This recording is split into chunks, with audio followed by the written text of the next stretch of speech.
Evelyn Vance opened her eyes and knew instantly that something had changed. The change wasn't in her hospital room, a suite outfitted with the kind of luxury she herself had approved for the VIP wing of her clinic empire. It was in the air she breathed, heavy yet fleeting, like the haze over a hidden marsh. It was in the muffled, cautious movements of the staff, who now acted faster, quieter, and with a strange, suppressed sympathy. But most of all, it was in the way Chief of Staff Dr. Marcus Hayes spoke to Paul Garrett just outside her door. Evelyn's own medical knowledge, acquired through running her hospital empire, told her there was no hope left. That was the change. The facade of medical possibility had finally fallen. Welcome to Betty's Stories. I share new life stories here every day, and I'd really appreciate it if you hit subscribe and liked my video. Now let's jump back into my story. I'm sure you'll love it if you keep listening till the end. She closed her eyelids to a narrow slit, an old business negotiation trick she'd used for decades when she wanted to hear what was being said while others believed her distracted or oblivious. The sedatives they claimed to administer numbed her body, but not her mind, which now functioned with the diamond-like clarity of something about to shatter. "Paul Garrett," Dr. Hayes said, his voice sounding tired and guarded. He was an excellent doctor, but he usually saw Evelyn not as a patient, but as his owner. Now he sounded human, almost broken. "I have to be honest. Evelyn's condition is critical. The liver failure is progressing despite everything we've tried. Her organs are failing one by one. We're doing everything possible. Maximum 3 days, maybe less. I am so sorry." Silence, a silence that roared in Evelyn's ears. It was the silence of a death sentence, signed by the biology of her own body, but delivered by another hand. Evelyn felt her heart still beating. 3 days. It meant the doctors were finally admitting what she'd been feeling since last week. Her body was failing. 49 years old, a massive empire of private hospitals, commercial properties in downtown Atlanta, bank accounts, assets, a life built through iron discipline, sleepless nights, and the hard lessons of a failed first life. And now, 3 days. She thought of the past 20 years. The first marriage ended. There were no children, just the business. She built, she expanded, she acquired. Everything she owned, she had earned herself, long before she married Paul. Her fortune was her shield, her armor. But at 46, she had suddenly realized the house was empty and the evening seemed endless. Paul Garrett had stepped into that void. A good-looking man, 10 years her junior, attentive, charming. He worked as an administrator at one of her hospitals. When he first asked her out to dinner, Evelyn felt like a young girl. He had reignited the light in her. She had needed that warmth so desperately that she hadn't wanted to see the cold shadows in his eyes. The door opened. Evelyn didn't stir. Paul walked in. She caught the scent of his expensive cologne, the one she'd given him for his birthday, a scent that now smelled sickeningly sweet. He sat on the edge of the bed and took her hand. His fingers were warm and well manicured. Evelyn's breathing grew shallow. She felt every muscle in her body tense internally, while outwardly she simulated the perfect relaxation of a sedated patient.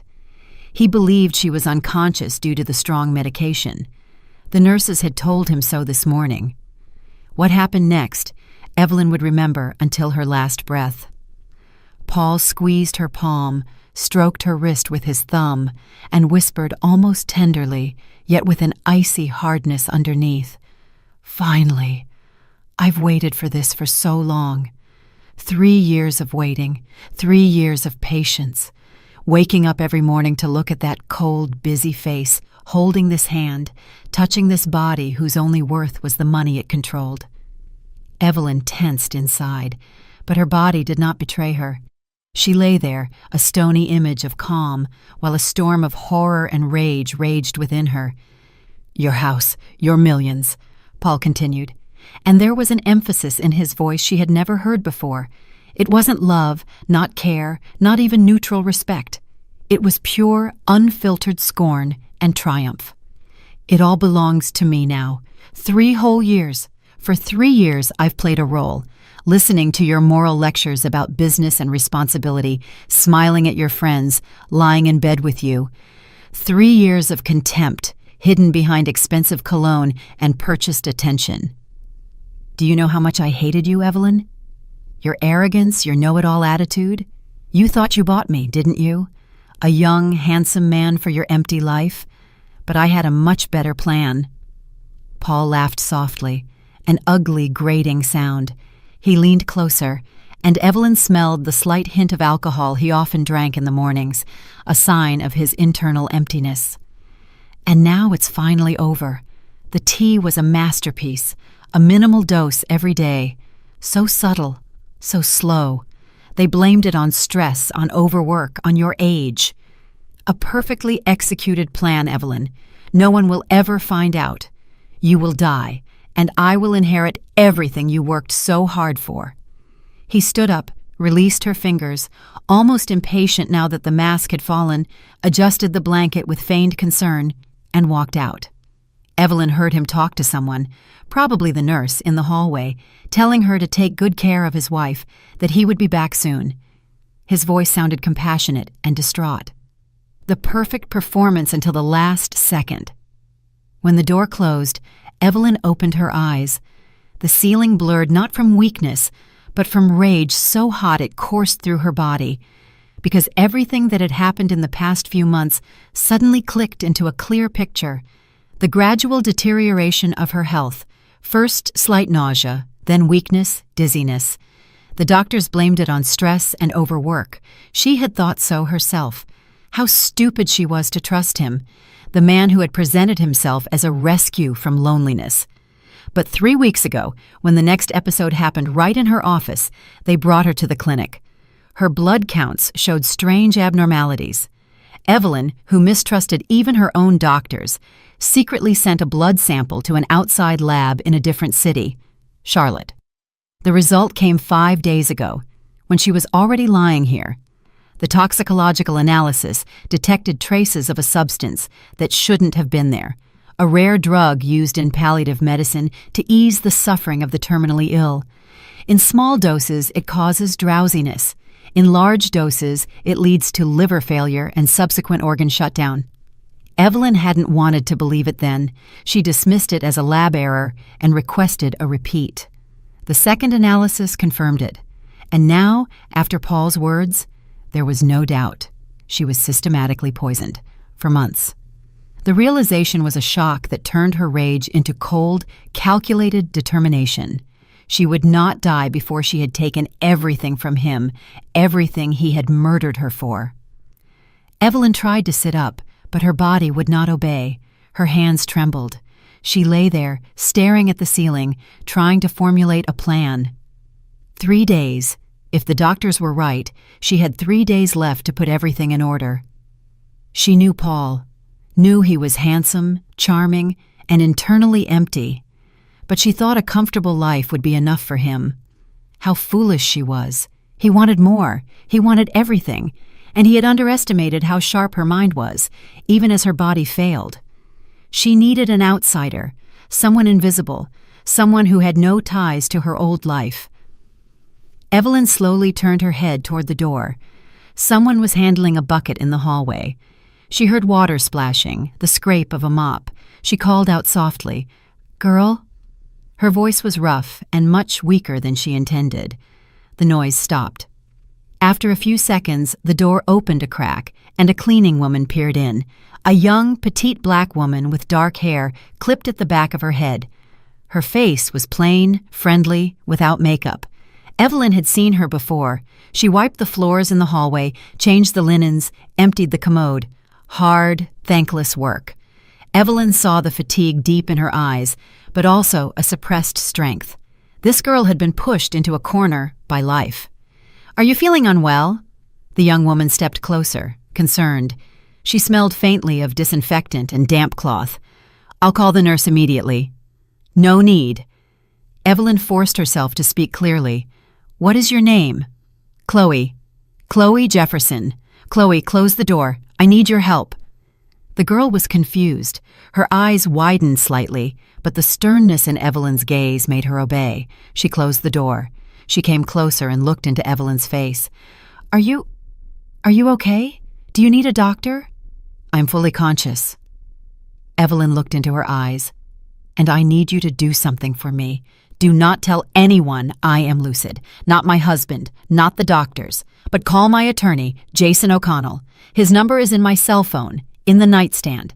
Tell him Evelyn Vance asks him to come immediately. Personal matter." Chloe shook her head, her hands beginning to fidget. The fear of losing her job was greater than her curiosity. "I can't do that. That's not my job. If they find out—" "If you do everything I say—" Evelyn paused to gather strength. The effort of speaking was enormous. "You will receive enough money to never work as a cleaner again, never mop strange floors or empty commodes again. I mean it. I know you have debt, Chloe. I know you cared for your mother until her last breath and are bearing the costs of that care. This amount will pay off all that and more." The girl looked at her in disbelief, but something sparked in her eyes. Hope. Desperation. Evelyn saw that this girl was clinging to any straw. Chloe thought of the monthly payment for her deceased mother's nursing home that she still had to pay off, of the empty pantry in her small apartment. You're serious about this?" Her voice was barely a whisper. "Absolutely. But we have little time. Call O'Connell. Now." Chloe hurried to the nightstand and took out the phone. It was the latest model, heavy and cool in her hands. Her fingers trembled as she scrolled through the contacts. She found the name and pressed call. Evelyn heard long rings. Finally, someone picked up. "Mr. O'Connell, excuse me, I'm calling from the hospital. From Evelyn Vance. She asks you to come urgently." The lawyer asked something. Chloe swallowed. "Yes, she is conscious. She says it's a very urgent, personal matter." She sounded like she was reciting a secret oath. She handed the phone to Evelyn. Evelyn took it, barely holding on. "Jason, it's me," she said. Her voice was steady now. Her rage gave her the strength. "I need to draw up a new will today. Come immediately and bring a public notary with you, and not a word to anyone. I am being murdered, Jason. This is my last chance to secure my revenge." O'Connell was silent for a second on the other end. Then he answered briefly, his voice metallic. "I'm on my way. I'll be there in about an hour. I'll bring Tiffany and everything necessary." Evelyn gave the phone back to Chloe. "Thank you. Now just wait here and be quiet. When he arrives, stay as a witness. Do you understand?" "But why me? Why do you trust me?" Chloe was overwhelmed by the sudden intimacy and weight of the situation. Evelyn smiled weakly, an expression of cold pleasure on her pale face. "Because you are an outsider. You are not part of my circle. My husband cannot buy you or intimidate you. You are uninteresting to him. You have no loyalties he can break, and I need you exactly as you are. Pure, desperate, ready." Chloe sank into the chair by the wall, horrified by what was happening. The realization that she held a wealthy woman's life in her hands was overwhelming. Evelyn closed her eyes and gathered her strength. 1 hour. She had to hold on. Inside, she repeated Paul's hateful words. Those words were her fuel. The time passed agonizingly slowly. Dusk was settling outside. The October day was ending early. The hospital light shone cold and relentless. Chloe sat silently, occasionally glancing at Evelyn. She no longer saw Evelyn as her boss, but as a dying enigma who was opening the door to a new life for her. Exactly on the hour, the door opened and Jason O'Connell stepped in. A 54-year-old fit man in a suit whose eyes betrayed the sharpness of an experienced lawyer. He had been Evelyn's rock, and his expression was now serious, almost grim. He was followed by his assistant, Tiffany Morrow, 25 years old, with a tablet in her hand and an alert expression. O'Connell's first action was to scan Chloe by the wall with a quick, assessing glance. "Evelyn Vance." O'Connell approached the bed and looked at her face. What's going on? Close the door, Evelyn commanded. Sit down and listen carefully. I have no time for pleasantries or surprises. O'Connell nodded to Tiffany, who closed the door. Chloe remained standing by the wall, her breathing shallow, as if afraid to move. O'Connell noticed the tears in her eyes and her pale skin, silently noting these details. O'Connell sat down and pulled out a voice recorder. "May I record this, for legal clarity?" "Yes, you may. I want every word documented." Evelyn told him briefly and clearly, but her voice was filled with cold anger about the test results, the toxic substance in her blood, and Paul's words half an hour ago. She spoke of Paul's triumphant look, of the moment she realized she wasn't sick, but being murdered. O'Connell listened without interrupting, but his face grew harder and harder. The news of the poisoning didn't completely surprise him, but Paul's open display of triumph did. "Do you have the analysis reports in your safe at home?" "Yes. The code is my mother's birthday. Get them and make copies. That is the evidence against him." "That is the basis for a criminal case," O'Connell said slowly, his voice deep. "But first, we must secure your will, or the entire estate will fall to your husband by law. Legal logic must precede human revenge." "That is exactly why I called you. I want to leave everything to this young woman." Evelyn indicated Chloe with a weak movement of her head. "Chloe Jefferson, and she will pay you generously for your services. We will include that in the will as well." O'Connell turned and scrutinized the cleaning woman. Chloe was deathly pale, but nodded in agreement. The thought of becoming a multimillionaire was too abstract, but the idea of denying Paul the inheritance began to produce a cold satisfaction in her. But why her? O'Connell's question was professional, but also personal. "Because she is here, because I trust her, and because I have no time for doubts. My entire estate is premarital property. I have no children. It is mine, and I can dispose of it as I wish. Draw up the will so that Paul cannot contest it. Secure it against every legal attack." O'Connell nodded, his thoughts racing. "We need a notary and a doctor to confirm your capacity to execute the will at the moment of signing. Without that, the will is vulnerable. Organize it today, immediately. I need an independent witness who gives Garrett no grounds for attack." "All right. Tiffany, call the on-call public notary and find an independent neurologist or psychiatrist from another hospital. They must come immediately. Ensure this doctor has no contact with Hayes." Tiffany went out and took out her phone. O'Connell turned to Chloe. His gaze was insistent. "Ma'am, do you understand what is happening?" Chloe nodded uncertainly. "Not entirely. It's terrifying. You will inherit the entire estate of Evelyn Vance. The house, the hospitals, properties, accounts. You will be a very rich woman, but you will also become a target for her husband. He will try to contest the will. Perhaps he will try to intimidate you or bribe you. Or worse. We are talking about a murderer here. Are you ready for that?" Chloe was silent. She took a deep breath, feeling the pounding in her temples. The possibility of never being hungry again was a powerful incentive. "Do I have to be?" "Yes, because we will do everything right legally, but psychologically it will be a war.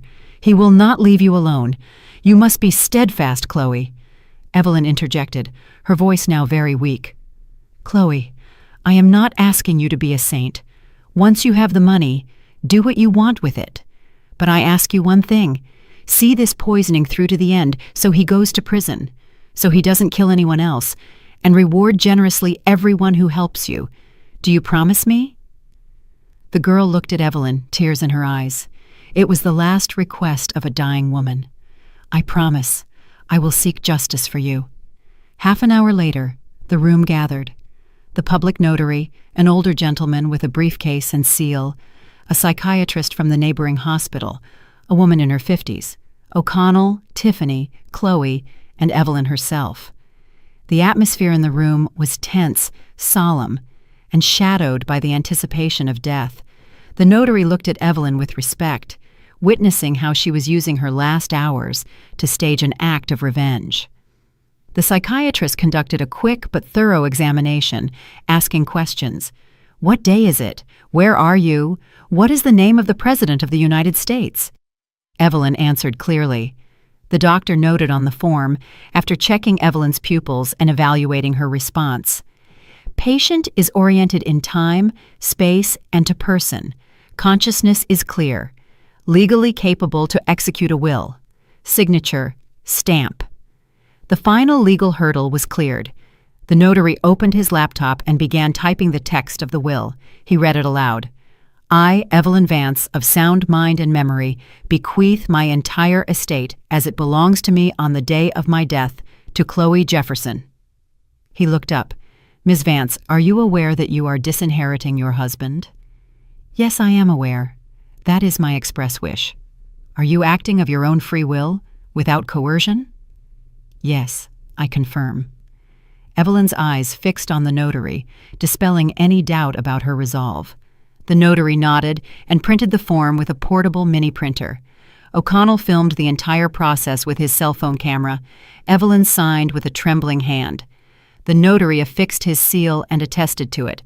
The witnesses were Tiffany and a nurse from a nearby department, whom O'Connell had brought in at the last minute to prevent any challenge.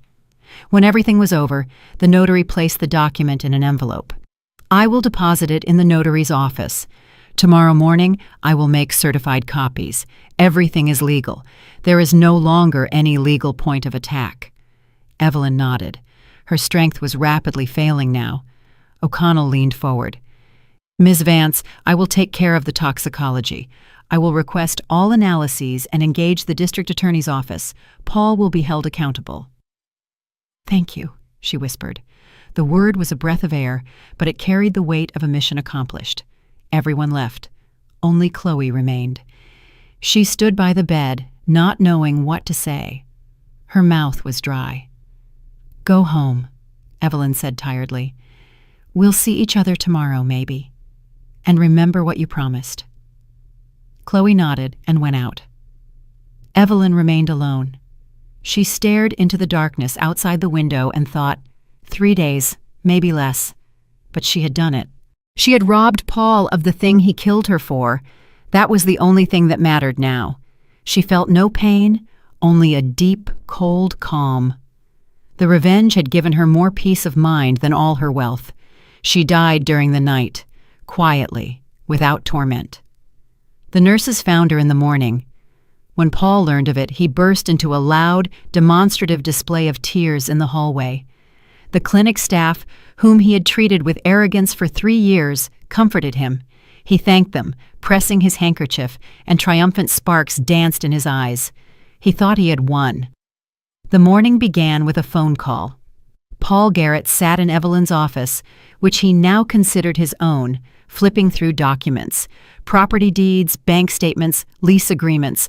All this wealth now belonged to him. 3 years of waiting, 3 years of playing the loving husband. The result was now before him. He had already opened Evelyn's safe last night after the supposed triumph, found the analysis reports, but dismissed them as nonsense. He had thoroughly checked Evelyn's premarital asset status. Flawless. No community property. He was the sole heir. He leaned back in the leather armchair and stretched. The smell of Evelyn's perfume, still lingering in the air, no longer bothered him. It was the scent of his victory. Outside was a clear October day. The leaves on the trees shone yellow and orange. Beautiful. Paul smiled. Life was settling into place. His phone vibrated.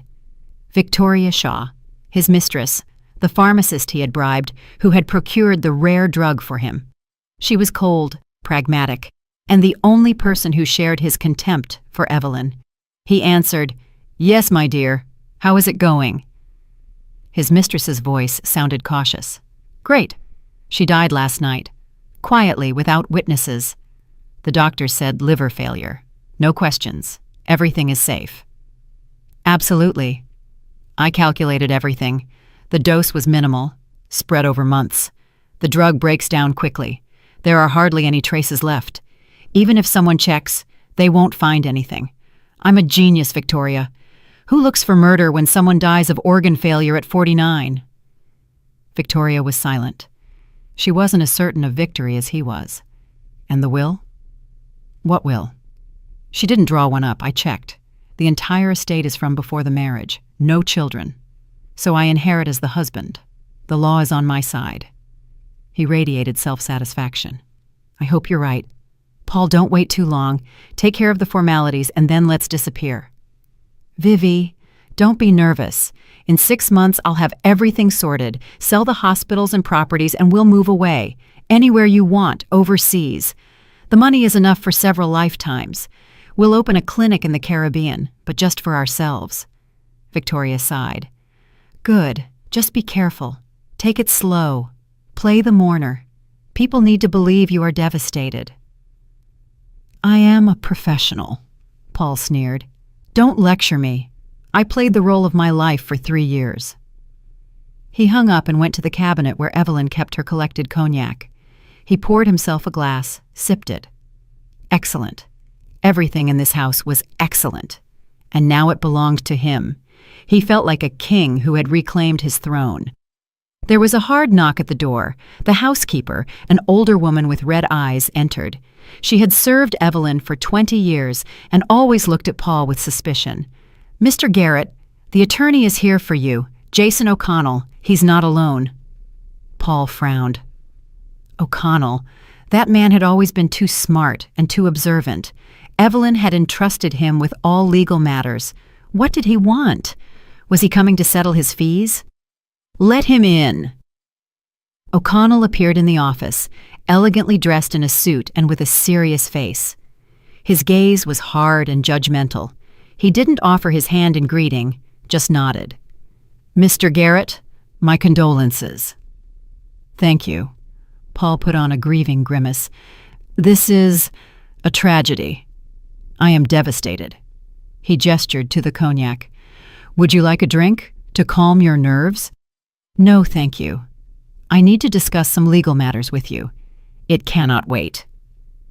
I'm listening. Please, have a seat. O'Connell sat down without being asked and pulled out a file. The file looked thin, but its contents already seemed ominous to Paul. Evelyn Vance left a will. Paul tensed up. Really? He had checked the safe. Had Evelyn outwitted him? A cold wave crawled up his spine. When? When did she manage that? That's impossible. She was unconscious. The entire estate that belonged to her at the time of her death has been bequeathed to another person. A pause. Paul needed a moment to grasp the meaning. The air in the room seemed to freeze.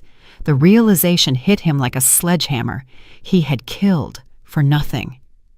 You mean, I am not the heir according to the will? His voice was suddenly thin. Ms. Vance disposed of her property differently. It was her legal right. Paul jumped up. His facade of grief crumbled in an instant. That's impossible. She was in a coma. When did she manage that? He almost screamed. Anger distorted his handsome face. O'Connell looked at him coldly. His calm was in stark contrast to Paul's panic. The will was drawn up one day before her death, in the presence of a public notary, a psychiatric doctor who confirmed her legal capacity, and 2 witnesses. Everything is absolutely lawful. We took every legal precaution you can imagine. To whom? Paul asked. He felt his back turn cold. To whom did she leave it? My cousin? A foundation? That will be announced tomorrow at 10 o'clock at the notary's office. Your attendance is mandatory. O'Connell's eyes briefly sparkled. I will contest it. Paul slammed his fist onto the polished mahogany desk. The cognac glass rattled. She was not of sound mind. She was sick. This is a farce. We have a doctor's certificate confirming her full legal capacity at the moment of signing. There is a video recording and the statements of the notary. She was mentally lucid, Mr. Garrett. O'Connell stood up. I advise you to prepare yourself morally and hire your own attorney. The will is a fortress. He left without saying goodbye. Paul remained alone, breathing heavily. A will. How dare she? How had she managed it? He grabbed the phone and dialed Victoria's number. We have a problem. A huge problem. Evelyn tricked us. The next morning, Paul appeared at the notary's office. He had barely slept. Victoria Shaw accompanied him. He introduced her as a family friend supporting him in this difficult hour. She wore a dark suit and nervously looked around. The notary, the same older gentleman, received them in his office. O'Connell and his assistant, Tiffany Morrow, were already seated there. "Where is the heir?" Paul asked sharply, his voice slightly trembling. He expected to see a distant relative or a business partner. "The heiress sent a representative," the notary replied. "Her interests are represented by Attorney O'Connell, based on a notarized power of attorney." "Who is she? Where is she?" The notary opened the file and pulled out the document. He looked at Paul with a mixture of pity and contempt. "According to the will of Evelyn Vance, the sole heir to her entire estate is Chloe Jefferson residing—" "Who is that?" Paul couldn't believe his ears. "I have never heard of her." Disbelief gave way to stark horror. "The cleaning lady from the hospital where your wife passed away," the notary confirmed dryly. Victoria gripped Paul's arm and squeezed it to warn him not to completely lose his composure. He swallowed his rage and forced himself to speak calmly. "That's absurd. Evelyn didn't know this girl. How could she leave everything to her?" O'Connell answered casually, as if commenting on the weather. "The testatrix is entitled to bequeath her property to any person she wishes. The law does not require a justification of motives, but I can assure you, Ms. Vance had very clear motives." "But she was sick, not of sound mind." Paul clung to the only straw left. "On the contrary." O'Connell placed the psychiatric evaluation on the table. "Here is the report from the psychiatrist who conducted the assessment immediately before the will was signed. Conclusion: legally capable, consciousness clear, free will. A video recording of the process also exists. The notary personally recorded her will. Everything is impeccably drawn up." Paul felt the ground sinking beneath his feet. His face was ashen. "And what about me?" The notary patiently explained the obvious. "Your wife's assets were acquired before the marriage. Therefore, they are not community property. As the surviving spouse, you are only entitled to your share of the property acquired together. That is what you bought or earned during the 3 years of marriage. The house, the hospitals, the commercial properties, the accounts, all of that belonged to Ms. Vance before the marriage. By the will, these assets transfer to Ms. Jefferson." "You mean I get nothing?" Paul's voice was a whimper. "You have your salary from the 3 years, your personal savings, the car registered in your name. That is your share of the jointly acquired property. Ms. Vance ensured you are absolutely destitute." Paul was silent. His head was buzzing. 3 years. For 3 years he had poisoned her, pretended, been patient. For what? So some damn cleaning woman could get the millions. The revenge was perfect. "Where is she?" he asked quietly, dangerously quiet. "Ms. Jefferson has accepted the inheritance through her representative," the notary replied. "Her whereabouts do not need to be disclosed to you." "I want to talk to her. I will make her an offer she cannot refuse." "That is impossible," O'Connell interjected. "My client does not wish any contact with you. You are considered the murderer of your wife and a threat to Ms. Jefferson." "I will contest the will. I will sue." "That is your right. But I warn you, we have every reason to believe the contest will be unsuccessful. The will is legally flawless. The testatrix's intent is clearly expressed. The medical documents confirm legal capacity. There is no basis to invalidate the will. You are only wasting your own money on lawyers." Paul stood up, swaying. Victoria supported him. They left the notary's office in silence. On the street, Paul stopped and turned to Victoria. His eyes burned with untamed hatred. "Everything has collapsed," he whispered. "Not everything." Victoria looked at him sharply. She wasn't ready to give up her own part in the betrayal. "We find this girl, force her to reject it, intimidate, bribe, whatever. The main thing is to act quickly. O'Connell has hidden her somewhere. We will find her. I have contacts, people who know how to search. Give me a couple of days. We will take back what is ours." Paul nodded. Hatred simmered in his chest. Evelyn had outsmarted him. Even in death, her revenge had succeeded. But he wouldn't give up. Not after everything he had invested. His only drive now was the destruction of Chloe. Meanwhile, a meeting was taking place in O'Connell's office.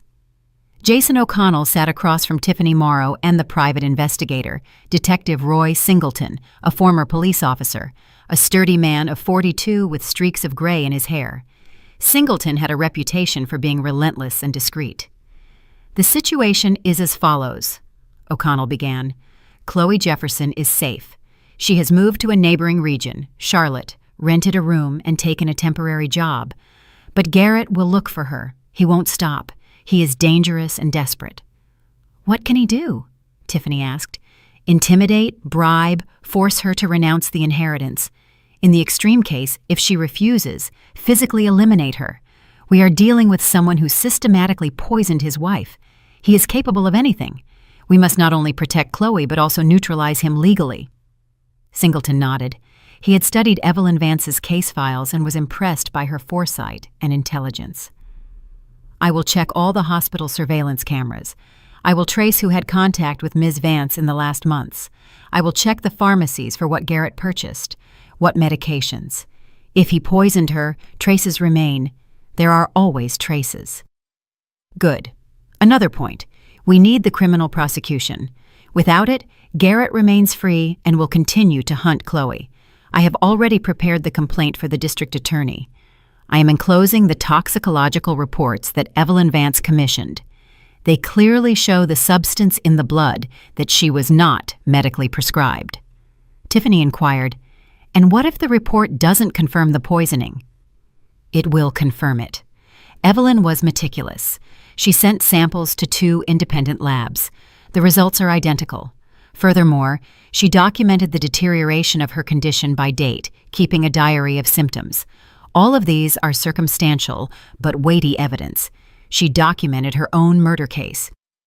"Who are we giving the case to?" "District Attorney David Chen. He is a professional. He doesn't take bribes. If anyone will bring it to trial, it's him. He loves cases based on calculation." Singleton stood up. "I'll start working. I'll deliver the first results tomorrow. I'll focus on the pharmacies and the camera footage first." He left. O'Connell turned to Tiffany. "Contact Chloe. Tell her everything is going according to plan. She should stay calm, not show herself. If anything happens, she should call me immediately. I want her to feel safe but not become negligent." "Understood. And one more thing. Request all documents from Ms. Vance. Contracts, deeds, statements. I want to be sure that every asset is legally protected. Garrett will try to find loopholes. We close them in advance. Evelyn's will must be untouchable." Tiffany nodded and went out. O'Connell remained alone. He opened the safe, took out a copy of the will, and read it again. Everything was right. Every word, every comma. Evelyn Vance was a smart woman. Even in death, she had thought of every detail. He remembered their last conversation in the hospital room, how calmly she looked at him, without fear. "Jason, I know I'm dying, but I want him to get nothing. Not a single cent. He must understand that he killed me for nothing. His triumph must become his greatest defeat." "Ms. Vance, are you sure you want to give everything to Ms. Jefferson? You barely know her." "I know her. That's enough. She is honest. She works for a pittance, rents a room, pays off the loan for her deceased mother's treatment. You can't buy people like that. You can entrust revenge to people like that." "Revenge?" "Yes. I want Paul to go to prison, to be convicted of my murder. And Chloe is a witness. She saw him enter the room. She heard what I said afterward. She will help the investigation. She promised me. She will be my hand to execute justice." O'Connell had nodded then, and now he was fulfilling the promise he had made to a dying client. He locked the will back in the safe and picked up the phone. He dialed District Attorney Chen's number. "Mr. Chen, O'Connell, I have material for you. Possible premeditated murder by systematic poisoning. I am sending you the documents. The case is complicated but promising. The evidence is unusually strong." Chen was silent on the other end. "Send it. I'll look it over. Thank you. I'll await the documents. O'Connell hung up. Now all that remained was waiting. Waiting for the wheels of justice to begin grinding, slowly but inevitably. Meanwhile, Chloe Jefferson sat in her small rental room in Charlotte on an old sofa looking out the window. A fine autumn rain was drizzling outside. The drops ran down the glass and merged into winding rivulets. She still couldn't believe it. Everything seemed like a dream. 2 days ago, she was mopping floors in a hospital hallway, earning a small wage, counting pennies until the next payday. And today, her lawyer O'Connell had informed her that she was the heir to a massive fortune. Chloe was not happy. She was afraid. The enormous sum felt not like a gift, but like an undeserved burden, a magnet for evil. She knew Evelyn's husband wouldn't leave her alone. He would come. He would search. And what then? Her phone vibrated. Tiffany Morrow. Ms. Jefferson, how are you doing? Pretty good. I'm at home. It's quiet here. Excellent. Don't go out unnecessarily. Garrett has already begun searching. We are monitoring his activities. He doesn't know where you are yet, but be careful. Stay in the shadows. All right, I understand. One more thing. Soon the district attorney will want to call you for a statement about what you saw in the hospital, what Ms. Vance said. Be ready. Your testimony is crucial. I'm ready. I promised her. I'm not afraid of testifying, just of him. Very good. Hang in there. Chloe hung up. She remembered Evelyn Vance's face, pale, drawn, but with a clear, firm gaze. She remembered her last words. See this poisoning through to the end, so he goes to prison. She would see it through, whatever happened, because Evelyn had given her a chance, the chance for a different life, and Chloe wouldn't disappoint her. The revenge wasn't hers, but the justice she owed Evelyn was her new purpose in life. Dusk was breaking outside. Somewhere in another city, Paul Garrett was gathering information, making plans, preparing to strike. And here, in the quiet room, the girl who was nobody yesterday was preparing for her defense. The game had begun, and the stakes were too high to lose. District Attorney David Chen sat in his office at the Homicide Division headquarters, studying the documents submitted by Attorney O'Connell. The folder was thick. Medical reports, toxicological analyses from 2 independent labs, excerpts from the medical history, the personal diary of the deceased Evelyn Vance, in which she recorded the symptoms by date. Chen was an experienced investigator with a reputation for being meticulous and incorruptible. He didn't like sensational cases, but when he took one on, he saw it through. Now he was reading the toxicology report for the 3rd time. Everything added up. Traces of a drug used in palliative medicine to alleviate the suffering of the terminally ill were found in Ms. Vance's blood. In high doses, it is fatal. The substance was rare, strictly prescription only. Ms. Vance did not have an oncological illness. Where did it come from? Chen picked up the phone and called O'Connell. Mr. O'Connell, I received the documents. One question. Were there any reasons for Ms. Vance to take this medication? None. Her treating physician confirmed he had not prescribed anything of the sort. Furthermore, Evelyn Vance herself became suspicious and secretly submitted samples to an external lab. The results will shock you, but they are credible. I see. Who had access to her food and medication? Primarily the husband, Paul Garrett. They lived together. He prepared her tea, brought her pills. The housekeeper came 3 times a week, but has been under observation for 20 years. Absolutely trustworthy. The other contacts were episodic. The husband's motive is the inheritance. Ms. Vance owned a chain of hospitals, commercial properties, and large accounts, all acquired before the marriage. She had no children. Had she died without a will, Garrett would have inherited everything as the sole legal heir. But she left a will. Yes. One day before her death, in favor of an external person, the cleaning lady Chloe Jefferson. Garrett was left destitute. That was Evelyn's final move. Interesting. So he had motive, means, and opportunity. The classic triad. This is a clear case, albeit a cynical one. Exactly. Furthermore, there is a witness. Chloe Jefferson heard Ms. Vance tell me about her suspicion. She is ready to testify. She is now in a safe location. Garrett is actively looking for her, trying to intimidate her, to force her to renounce the inheritance. I fear for her life. Chen frowned. Good. I'm opening an investigation into suspicion of homicide under the first-degree murder statute. I will order the exhumation and a new forensic medical examination. If the poisoning is confirmed, Garrett will face a high sentence. Thank you, Mr. Chen. I knew you were the right person for this case. You're welcome. I'm just doing my job. Chen hung up and began drafting the order to open the investigation. Tedious work lay ahead, but he liked such cases.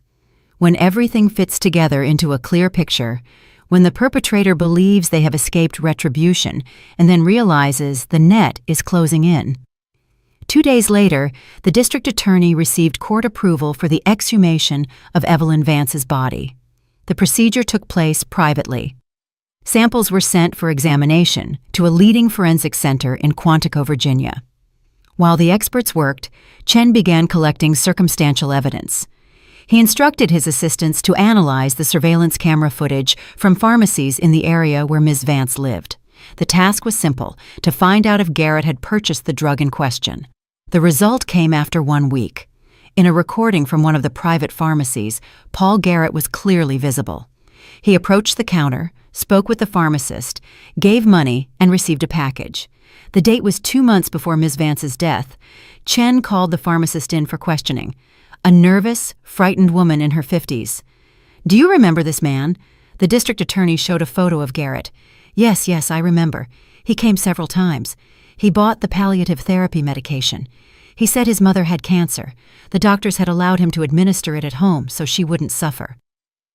The pharmacist lowered her gaze. The lie was clearly painful for her. Did you have a prescription? The pharmacist turned pale.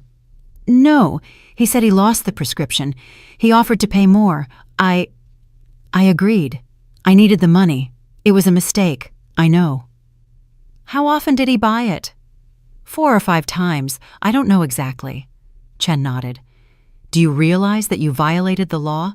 The sale of prescription drugs without a prescription. And if this drug was used to kill someone, you are an accessory. The woman wept. I didn't know. I swear I didn't know. Write a statement. Admit it voluntarily. That will mitigate your guilt. But you will have to testify in court. She nodded, wiping away her tears. Chen dictated the protocol to her. She signed. Another thread leading to Garrett was documented. Simultaneously, private investigator Roy Singleton conducted his own investigation. He requested all surveillance camera footage from the hospital where Ms. Vance was admitted. He examined who went into her room, when, and for how long. Paul Garrett was regularly seen bringing fruit and flowers, sitting by the bed. On the cameras, he looked like a model husband, but one day, Singleton noticed a detail. Garrett entered the room with a thermos. He stayed for 10 minutes. He left without the thermos. An hour later, the nurse came to collect the dishes. The thermos was empty. Singleton requested the medical records. On that day, Ms. Vance's condition had deteriorated rapidly. Nausea, weakness, confusion. The doctors blamed it on the progression of the illness. The detective found the nurse and conducted an unofficial interview with her. Do you remember the day? Garrett brought his wife tea in a thermos. Yes, I remember. Ms. Vance drank a little and then said the tea tasted bitter. I thought the infusion was too strong. And what did Garrett say? Nothing. He smiled and said she had always been picky. He seemed unperturbed. Singleton noted the statement. Another building block for the indictment. It showed the perpetrator's method and cold-bloodedness. In parallel, he tracked Garrett's actions after the will was announced. Paul had hired people, 2 strong men from a private security company. They scoured the city, questioning Chloe's former colleagues, neighbors, acquaintances. They were desperately searching for her whereabouts. Singleton reported to O'Connell, Garrett has become active. His men have already found out that Chloe rented a room on the outskirts of the city. They questioned the landlady. She said the girl moved out a week ago and didn't leave a new address. They will find her sooner or later. We must act before they do. Yes, they have the resources. We must preempt them. I suggest arranging a meeting between Chloe and Garrett's people under our control. We record the attempt at coercion and intimidation. That will be the basis for another criminal case. Coercion to execute a transaction, threats. We use his greed as a trap. O'Connell thought about it. Risky, but a viable option.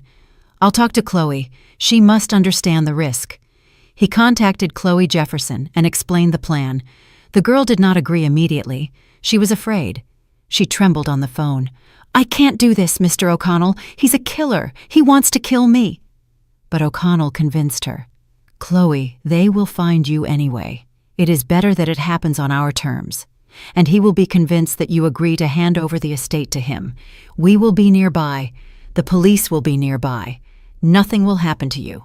And Garrett will be driven even further into a corner. Think of Ms. Vance's wish. Fine, she said quietly. I'll do it. For Evelyn. Singleton arranged an information leak. Through an acquaintance at the security company, he passed on a hint to Garrett's men that Chloe was working in a small private lab in the neighboring city of Charlotte. The information reached Paul 2 days later. He was overjoyed to finally have a clear lead. He immediately drove there with Victoria Shaw and 2 bodyguards. The plan was simple. Find the girl, intimidate her, force her to sign the renunciation of inheritance. If she refused, exert stronger pressure. Paul was determined to force his financial rebirth, even if it meant Chloe's death. They tracked Chloe in the evening as she left the lab and surrounded her on an empty street. The air was cold and damp. It got dark early. Paul stepped forward and smiled, but it was a smile like a blade. Chloe Jefferson, finally. We need to talk. Listen carefully. The girl backed away. Paul continued without raising his voice, which made him all the more menacing. You got something that rightfully belongs to me. Evelyn was my wife. I took care of her for 3 years. And you are just a random girl who was in the right place at the right time. Do you think that's fair? Chloe remained silent. She held Evelyn's wish firmly in her heart. Paul pulled papers from his pocket. Here is the renunciation of inheritance. You sign, and I will give you $300,000. That's enough to pay off your debts and start a new life. You refuse? He nodded to the bodyguards. You will regret it, immediately.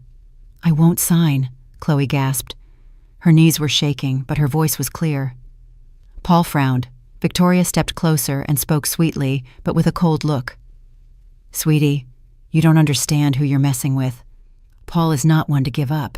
If you don't sign voluntarily, he will force you, painfully. Think of yourself, your health. The money is not worth it. I said no. I made a promise to the dead, and I'm keeping it. One of the bodyguards moved forward, but at that moment, Singleton came around the corner. Behind him were 2 uniformed police officers. Halt! Police! Stay where you are! Paul froze. Victoria went pale. The bodyguards looked around confusedly. Singleton went to Chloe. Are you okay? Yes. She was shaking but held herself upright. They threatened me. They wanted me to sign the renunciation of inheritance. The police officer noted the statement. Paul tried to justify himself. We were just talking. There were no threats. This is a misunderstanding. We recorded everything. Singleton pulled Chloe's voice recorder from her pocket. Every word, including the sentence that she will regret it if she refuses. Your attempt at coercion is hereby documented. Paul realized he was trapped. The police officers drew up a report and arrested him and Victoria for questioning. The bodyguards were released with an order to appear. At the police station, Paul was detained until the morning and then released on bail. But the case was opened. Chen received the documents and initiated proceedings for coercion to execute a transaction and threat of violence. Now 2 cases were running against Garrett, the murder of Evelyn Vance and the threat against the heiress. The situation became critical. Paul's desperate greed had betrayed him. Paul returned to the house that no longer belonged to him. Victoria sat on the sofa, holding her head and wailing, Everything is falling apart, Paul. They are closing in on us. That was a trap, and we walked right into it. "Shut up!" he snarled. "I'm thinking. There must be a way."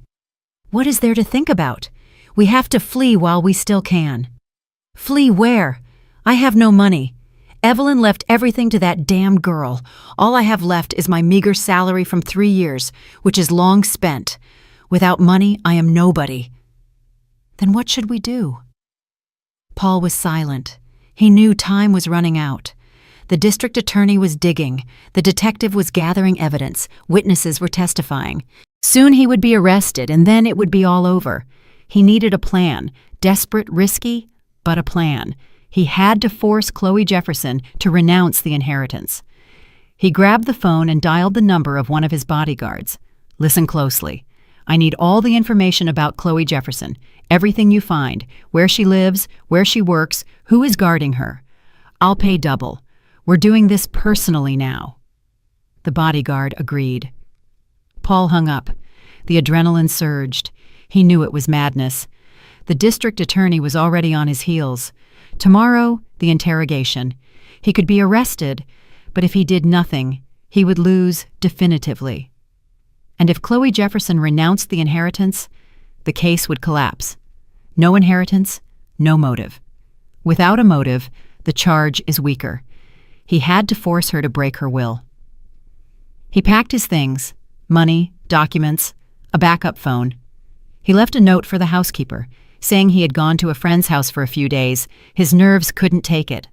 He got into the car and drove to meet the bodyguard. Meanwhile, in Charlotte, Chloe Jefferson finished her workday. The lab closed at 6 in the evening. She changed clothes and went out onto the street. November had arrived. Cold wind, dampness. It got dark early. Chloe walked down the deserted street toward the bus stop. She felt a growing fear within her, a premonition of evil. Her phone vibrated. Tiffany Morrow. "Chloe, where are you?" "On my way home. Work is over." "Singleton couldn't pick you up today. He has another case. Be careful. Call immediately if anything happens. Don't stand around in the dark." "All right." Chloe put the phone away. She looked around. The street was empty, the lanterns burning dimly. She felt uneasy. She quickened her steps. Behind her, she heard the sound of an engine. A car. Chloe turned around. A black SUV was driving slowly, almost level with her. The window lowered. An unknown man was at the wheel. In the back seat, Paul Garrett. His face was a cold mask of rage and desperation. "Chloe Jefferson, get in. We need to talk. This time there are no lawyers." "No." She backed away. The SUV stopped. The doors flew open. 2 powerful men in dark clothes jumped out. One grabbed Chloe by the arm, the other covered her mouth. She tried to break free, but her strength was insufficient. She was shoved into the car and squeezed between the bodyguards. The SUV drove off. Paul turned to her. "Too bad you're so uncooperative, Chloe. We could have agreed peacefully, but now it has to be different. This is your last mistake." She remained silent, almost suffocating with fear. The scent of Paul Garrett's expensive cologne was now mixed with the stench of fear. The car drove out of the city, turned onto a dirt road, and stopped at an abandoned hangar. The place was the definition of desolation. Paul got out and nodded to the bodyguards. "Get her out, quick and quiet." Chloe was dragged out of the car and brought to the hangar. Inside it was cold and dark. It smelled of dampness and rust. The silence of the night was broken only by the wind whistling through the broken window panes. Paul turned on his phone's flashlight and illuminated her face. "Listen carefully. You have 2 options. The first, you sign the renunciation of inheritance right here, right now. I'll take you back, give you $300,000, and we part as friends. The second option..." He paused dramatically. "You will never be found." Chloe trembled. She tried to control her panic. "I am being looked for. If I disappear, you will be immediately suspected. Mr. O'Connell knows." "Let them suspect. Where there is no body, there is no crime." "And the body?" Paul grinned. "The nearby swampland is deep. Even a tank would sink there. No witness, no problems." She was silent. Paul pulled the papers from his pocket. "Here is the renunciation. Will you sign?" "No." Paul nodded to one of the bodyguards. He hit Chloe hard in the face. She fell down, hitting her knee on the concrete floor. Paul crouched beside her. His eyes were cold and empty. "Do you think I'm joking? I killed Evelyn. Slowly, methodically. I mixed poison into her tea for 3 months. I watched her waste away, and I didn't care. Do you think I will treat you differently?" Chloe lifted her head and looked him in the eyes. Blood ran from her split lip. But at that moment, fear gave way to anger and a clear sense of obligation to Evelyn. "You are a murderer, and they will put you in prison, sooner or later. Evelyn made sure of that." Paul stood up and kicked her hard in the stomach. She doubled over in pain. He crouched down again. "I ask you one last time. Will you sign?" The Mirya of the German original, the desperate one indebted to the dead woman's revenge, was silent. Paul straightened up and nodded to the bodyguards. "Get the car ready. We'll take her to the swamp. We'll take care of it there. It's her own fault." At that moment, sirens blared outside. Loud, piercing, they broke the silence of the hangar. Paul froze. The bodyguards rushed to the door, but police officers with drawn weapons were already storming into the hangar. "Stop! Police! Hands up!" Paul tried to flee, but was immediately overpowered and handcuffed. The bodyguards were also arrested. Singleton came in next, went to Chloe, and helped her stand up. His face was concerned. "Are you okay? Are you alive?" "Yes," she croaked. The pain was real, but the relief was overwhelming. "Well done. Hold on. An ambulance is on the way. You made him reveal himself." Paul was led out of the hangar and put into the police car. He looked at Chloe with pure hatred. She stood there, leaning on Singleton, and felt for the first time in a long time. Everything will be all right. Justice had triumphed. Singleton explained to her later in the hospital, after the doctors had tended to her wounds. "We were monitoring Garrett's phone. When he left the city, we knew he was planning something. We contacted the local police and coordinated the measures. We got there in time." "Thank you." Chloe held an ice pack to her split lip. "If you hadn't been there, don't think about it. The most important thing is that you are alive. And Garrett is going behind bars for a long time now. Attempted murder, kidnapping, threats, plus the main case, the murder of Ms. Vance. He faces 20 years. Chloe nodded. The pain gradually subsided. She closed her eyes and remembered Evelyn Vance's face, the promise she had made her. She had kept it. The next day, District Attorney Chen questioned Paul Garrett. He sat in the detention cell, unshaven with an extinguished look. He no longer looked like the charming young man of the past, but like a broken, greedy fool. "Paul Garrett, you are charged with the premeditated murder of your wife, Evelyn Vance, by systematic poisoning, as well as the kidnapping and attempted murder of Chloe Jefferson. Do you admit your guilt?" "No." Paul stared sullenly at the table. "We have the expert report confirming the poisoning. We have witnesses who saw you buy the medication at the pharmacy without a prescription. We have surveillance footage from the hospital showing you bringing your wife tea in a thermos, after which she worsened. And we have a recording of your conversation with Ms. Jefferson in which you state directly, 'I killed Evelyn, slowly, methodically. I mixed poison into her tea for 3 months. Do you want me to play the recording?'" Paul was silent. Chen turned on the voice recorder. Paul's voice sounded clear, arrogant, and triumphant, although the words now betrayed him. "I killed Evelyn, slowly, methodically. I mixed poison into her tea for 3 months. I watched her waste away, and I didn't care." Chen turned off the recording. "That is your voice. Paul Garrett, you have convicted yourself." Paul did not answer. Chen continued, "We also have the statement from Ms. Jefferson, whom you kidnapped, beat, and threatened with death if she did not renounce the inheritance. Injuries were found on her body. Your bodyguards have already testified and confirmed that they acted on your command. Paul Garrett, you have maneuvered yourself into a corner. The only thing that can help you is a full confession." Paul lifted his head. "I want a lawyer." You're right. The interrogation is concluded. Chen left the cell and called O'Connell. Mr. O'Connell, Garrett has been arrested. The court ordered pretrial detention. Flight is ruled out, as is pressure on witnesses. We can proceed to the next step. Excellent. I am preparing the documents for the civil case. Garrett continues to contest the will, but his position is even weaker now. The court will see. A man charged with the murder of his wife is trying to obtain her property. That looks cynical. Agreed. What are his chances of winning the civil case? 0. The will is flawlessly drawn up. Medical report on legal capacity, video recording, statements of the notary, everything is there. The court will clearly dismiss his claim. Evelyn's revenge is legally airtight. Then only the criminal case remains. I will continue the evidence gathering.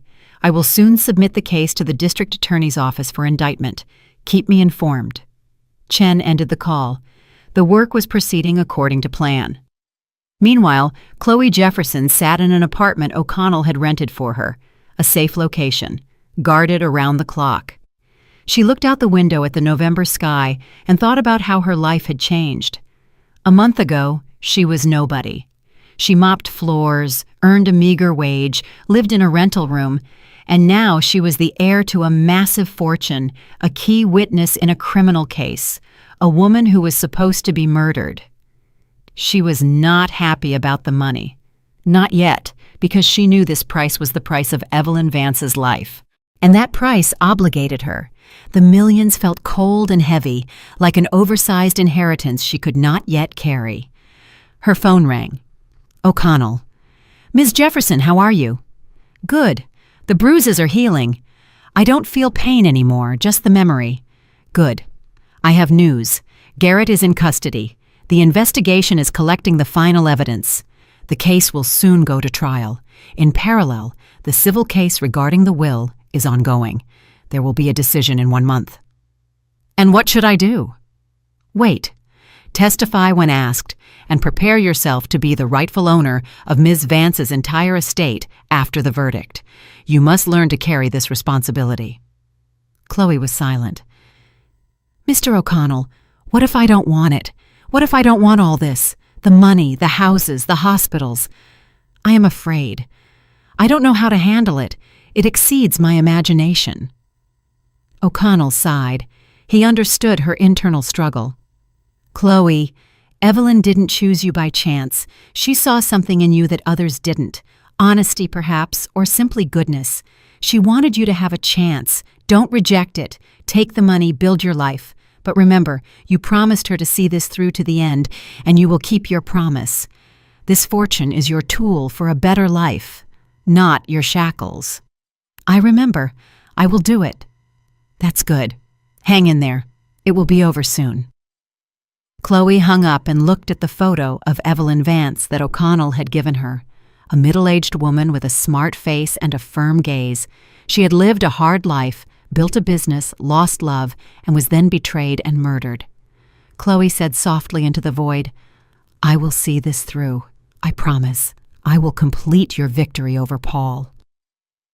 In prison, Paul Garrett lay on his cot, staring at the ceiling. Life had collapsed. Everything he had built in 3 years fell apart in 1 month. Evelyn had defeated him, even after her death. He remembered her last days, how she lay in the hospital room, pale, weak, how he whispered to her, assuming she was unconscious, how he rejoiced. But she had heard everything, understood everything, and launched a counterattack from which he would never recover. Paul closed his eyes. The cell was cold and stuffy at the same time. Water dripped somewhere. His cellmate was snoring.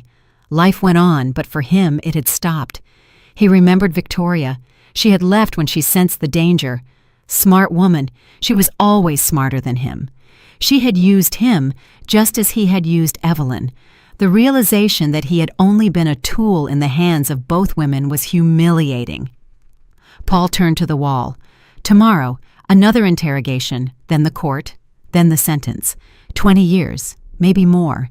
He would never experience freedom again. 20 years at his age, that was a death sentence. He smiled bitterly. Evelyn knew what she was doing. She had spared his life but taken everything he had lived for. That was worse than death. She had taken his soul by denying him his greed. Footsteps were heard outside. The guards were bringing someone new in. The door of the next cell slammed shut. Paul didn't move. He didn't care. Evelyn had won, and that victory was absolute. 6 months passed. Spring came unexpectedly quickly. The city was filled with the scent of fresh greenery. Chloe Jefferson stood by the window of her new apartment, looking down at the wide street. The apartment was spacious, bright, with high ceilings. Her apartment, bought with Evelyn's money. Much had changed in these months. The investigation was concluded. The case of Paul Garrett was handed over to the court. In parallel, the civil case regarding the will was finished. The court had declared Evelyn Vance's will lawful and justified and dismissed Garrett's challenge. Chloe was officially the heir to the entire fortune. The house, the 3 private hospitals, the 2 shopping centers, the office spaces, and the bank accounts. The sum was enormous, about $40 million. Chloe hired executives for the hospitals and commissioned realtors to sell some of the properties. She didn't want to keep everything. It was too much. She sold the shopping centers and one of the office buildings. She kept the house and one of the hospitals that was functioning well and bringing in stable revenue. She invested the money from the sale in secure assets. She donated a part to a foundation for cancer patient support. She used another part to pay off all her debts, those of her mother and distant relatives. She paid O'Connell and his team a generous fee, more than they had asked for. Singleton, too. She gave District Attorney Chen an expensive watch. He couldn't accept money, but he accepted the gift. "Thank you," Chen said, shaking her hand. "Not everyone stands up to such pressure. You are a remarkable woman. You carried out the task of justice with flying colors." "I only kept my promise. That was my duty." "That is worth a lot," Chloe smiled. Chen left, and she remained alone in O'Connell's office. Jason O'Connell poured her a cup of tea and sat across from her. "What now, Ms. Jefferson?" "I don't know. I want to live in peace without fear, without persecution. I want to go to college, to train as a psychologist. Now I have the opportunity. I want to understand what drives people, both greed and goodness." "That is right. Evelyn would have wanted you to be happy, to rebuild your life." "I will try. I owe her that." O'Connell nodded. "If you need anything, reach out to me. I will always help." "Thank you." She finished the tea, said goodbye, and walked out onto the street. The day was warm and sunny. The city lived its normal life. People rushed to work, children played in the yards, salespeople served customers in the stores. Chloe was now part of this normal world, no longer the invisible cleaning woman. Chloe got into a taxi and gave the address. Evelyn Vance's house, now her house, stood in a quiet neighborhood, surrounded by a garden. She went inside, walked through the rooms. Everything was clean and tidy. The housekeeper had retired, but came once a week to air out and clean. Chloe went upstairs to Evelyn's bedroom. The room was spacious and bright. A photo stood on the nightstand. Evelyn in her younger years, beautiful, self-assured. Chloe took the house keys from her pocket and placed them next to the photo on the nightstand. She said softly, "Ms. Vance, I did everything you asked of me. Paul is convicted. He got 22 years. He won't poison anyone anymore, won't deceive anyone anymore. Thank you for your trust, for the chance. I will try to be worthy of what you left me. This inheritance is my second chance."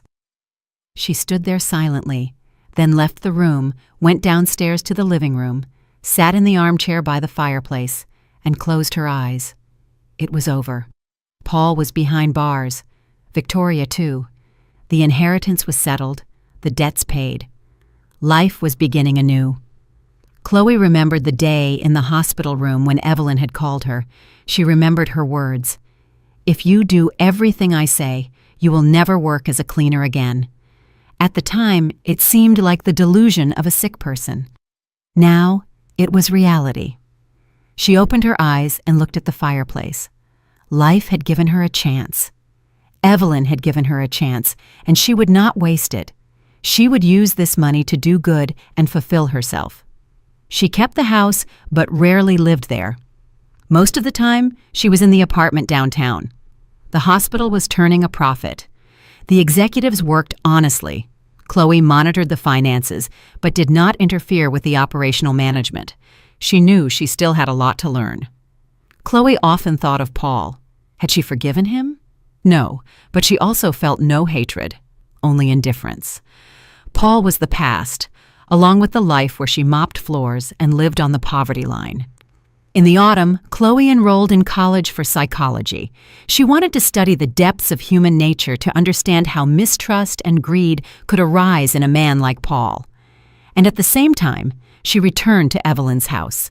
She walked through the rooms, stopping by the bedroom. She entered, sat on the edge of the bed, and looked at the photo. "Miss Vance, a year has passed. I made it. I learned to live with this inheritance, didn't waste it, didn't go crazy with money. Paul is incarcerated, serving his sentence. Victoria, too. Everything as you wanted. Thank you for your trust, for the chance. Your revenge was my rebirth." She stood up, left the room, and closed the door quietly and carefully. Life went on. Without revenge, without hatred, just life. And that was the best thing Chloe could do. Live with dignity and honesty in memory of the woman who had given her everything. Evelyn Vance had won, not through violence or malice, but through intelligence, calculation, and the belief in the existence of justice. Paul had paid for every dose of poison, for every lie, for every second he watched his wife die. And Chloe had been given a chance, and she used that chance right. I'm really glad you're here and that I could share my story with you. If you liked it, show me by liking the video and subscribing to my channel. Let's see how many of us there are. Write in the comments which city you're watching from and what time it is. I'm so curious to know where all you wonderful people are tuning in from. If you want to support me a little extra, you can also send a small donation. I share new life stories for you every single day. And now, 2 of my most popular stories will pop up on the screen so you can choose what to watch next.